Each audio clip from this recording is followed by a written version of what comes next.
कार्तिक माह सनातन धर्म के हिसाब से सबसे पवित्र महीना माना जाता है और कार्तिक महीने में देश के विभिन्न हिस्सों में गंगा किनारे लोग एक माह तक कल्पवास करते हैं। लेकिन बेगूसराय के सुदूर इलाके में अवस्थित चमथा गंगा घाट का अपना एक खास ही महत्व है और श्रद्धालुओं के लिए आस्था का केंद्र भी बना रहता है। हजारों की संख्या में श्रद्धालु एवं साधु संत यहाँ गंगा किनारे कुटिया बनाकर रहते हैं और एक माह तक वातावरण भक्तिमय बना रहता है। साधु संतों के अनुसार चमथा 4 जिलों का संगम स्थल है, तो वही चमथा का इतिहास राजा जनक और उगना महादेव तथा कविवर विद्यापति से जुड़ा हुआ है। दरअसल बेगूसराय का चमथा गंगा घाट, जहां प्रत्येक वर्ष की भांति इस बार भी हजारों की संख्या में श्रद्धालु एवं साधु संत पहुंचे हैं और पूरे एक माह तक गंगा की पूजा अर्चना के साथ विभिन्न तरीके से श्रद्धालु भक्ति भाव में लीन रहते हैं। इस दौरान कुटिया बनाकर श्रद्धालु भगवान की पूजा अर्चना करते हैं और पूरे एक महीने तक यहाँ की छटा बिल्कुल ही निराली बनी रहती है।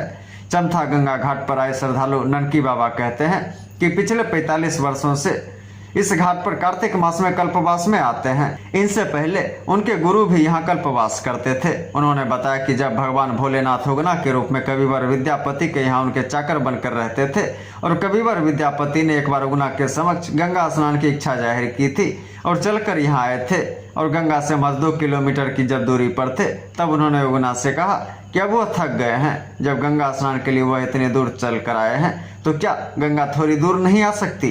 कहा जाता है उसी वक्त गंगा की मुख्य धारा से एक धारा चमथा की ओर प्रवाहित हुई और कविवर विद्यापति ने वहां स्नान किया था। गंगा की वह धारा आज भी वहां पर अवस्थित है। वहीं मान्यताओं के अनुसार विदेह राजा जनक भी यहाँ गंगा स्नान के लिए आते थे।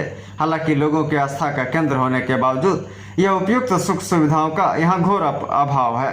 साधु संतों की माने तो प्रशासन इस गंगा घाट के महत्व की अनदेखी कर रही है, जिससे यह पूरी तरह प्रचलित नहीं हो सका। वहीं तेघरा के एसडीएम राकेश कुमार और डीएसपी डॉक्टर रविंद्र मोहन ने श्रद्धालुओं को आश्वस्त किया है कि यहाँ सुरक्षा और सुख सुविधाओं का पूरा ख्याल रखा जाएगा। दिवाली के बाद यहाँ भारी भीड़ जुटने की संभावना है। इसके मद्देनजर प्रशासन ने भी पूरी तैयारी कर ली है।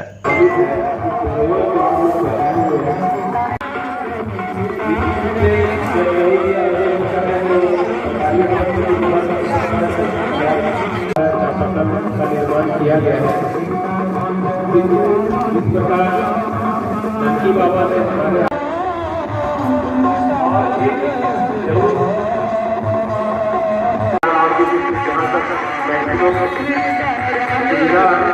श्रद्धालु जन को दिया जा सकता है।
उगना महादेव और विद्यापति का ऐसा संबंध है कि उगना जो स्वयं साक्षात भूत भावन भोलेनाथ भगवान शिव हैं, जो स्वयं गंगा जी को अपने ऊपर धारण करते हैं। लेकिन इस प्रकार से जब उगना एक सेवक के रूप में महाकवि विद्यापति जी को इस चमथा क्षेत्र में विद्यापति धाम लाए, उस समय में उन्होंने कामना की कि हमको प्यास लगी है और मैं आराम करूंगा यहीं, क्या गंगा जी यहाँ आ नहीं सकती।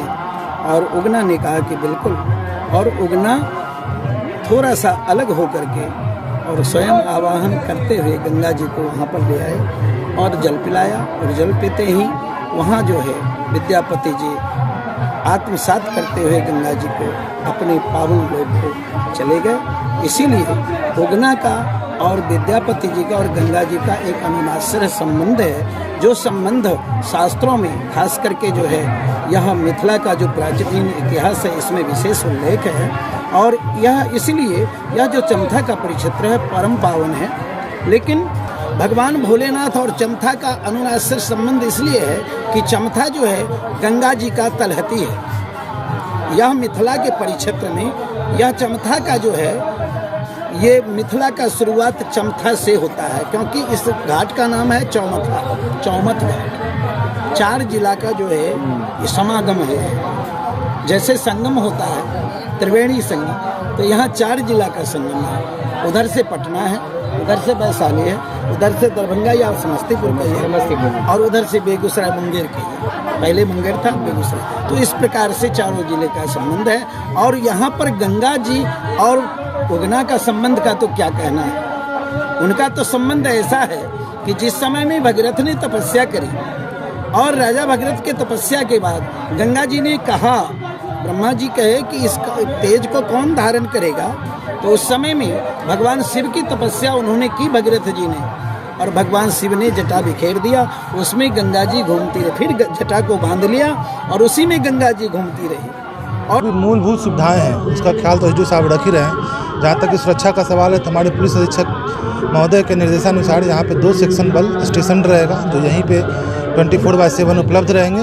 और हमारे थाना स्तर से गश्ती यहाँ पे हमेशा होती रहेगी। ऐसा इन लोगों ने बताया कि दिवाली के बाद से यहाँ भीड़ बढ़ जाएगी, तो अभी तत्काल हम लोग 2 सेक्शन फोर्स को यहाँ पे स्टेशन कर देंगे, और उसके बाद जैसा भीड़ बढ़ेगी उसको देखते हुए हम लोग तत्कालिक व्यवस्था करेंगे।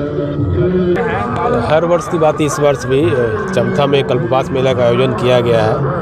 पिछले वर्ष 2 जगह संयोगवश हो गया था, तेघड़ा में भी जो कि ननकी बाबा है वो भी तेघड़ा में भी लगाए थे। इस बार हम लोगों के आग्रह के पश्चात वो ननकी बाबा भी यहीं पे आए हैं और यहाँ पर भव्य आयोजन किया जा रहा है। प्रशासन की तरफ से यहाँ पर लोग जो श्रद्धालु आते हैं, जो संत आते हैं, उनके लिए शौचालय, पेयजल आपूर्ति की व्यवस्था की गई है। अभी वर्तमान में 30 शौचालय का भी निर्माण किया गया और 10 से 12 चापाकल भी यहाँ पर लगाया गया, गड़वाया गया। उसके अतिरिक्त भी जो टैंकर वगैरह की सुविधा है वो हम लोग देख रहे हैं। कल से हो सकता है संभवतः पानी पीने के लिए जो अतिरिक्त जो आवश्यकता पड़ेगी तो टैंकर भी हम लोग यहाँ पर लगाएंगे। डीएसपी साहब के स्तर से पुलिस बल की भी व्यवस्था की गई है, यहाँ पर प्रतिनियुक्त की गई है। 10-12 फोर्स भी है जो 24 घंटे यहाँ पे रहेंगे। और भी जो सुविधा हो सकती है हम लोग के स्तर से वो हम लोग यहाँ पर प्रयास करेंगे, जो अधिकतम सुविधा श्रद्धालुगण जो बाहर से आए हैं उसको हम लोग उपलब्ध करें।